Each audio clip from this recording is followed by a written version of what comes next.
Om Sai E bike sales and services. फक्त 5 व 10 रुपयात 50 ते 100 किलोमीटर प्रवास. आता येईल आनंदाला वेग.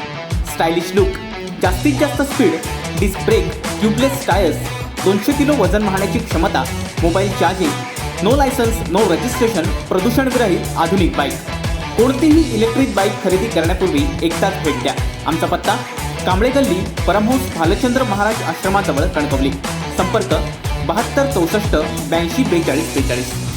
मुंबई, ठाणे, पालघरला हवामान विभागाकडून ऑरेंज अलर्ट जारी केला गेलाय, तर दक्षिण कोकणाला रेड अलर्ट जारी केला गेलाय. मुंबई, रायगड, कोल्हापूरसह कोकणात पावसानं थैमान घातलंय. राज्यात पुढील 5 दिवस अतिवृष्टीचा इशारा देण्यात आलाय. कोकण, मध्य महाराष्ट्र आणि मराठवाड्यातील काही जिल्ह्यांना अलर्ट देण्यात आलाय. तसंच मुंबई, ठाणे, रायगड, पालघर आणि दक्षिण कोकणातील सिंधुदुर्ग, रत्नागिरी यांना पुढील 5 दिवस मुसळधार ते अतिमुसळधार पावसाचा अंदाज हवामान विभागानं वर्तवलाय.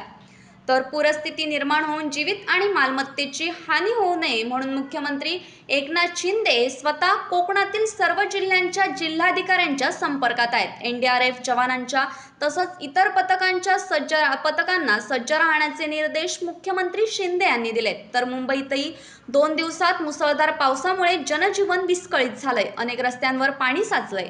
मुंबईतील अनेक भाग पाण्याखाली गेलेत. रस्त्यावर पाणी साचल्यानं वाहतूक मंदावली आहे. तर लोकल ट्रेनही अपेक्षित वेळेपेक्षा अर्धा तास उशिराने सुरू आहेत. आत्ताच हाती आलेल्या माहितीनुसार सिंधुदुर्ग, रायगड, रत्नागिरी या जिल्ह्यांना हवामान विभागाकडून रेड अलर्ट जारी करण्यात आलाय. Bureau news, कोकणशाही.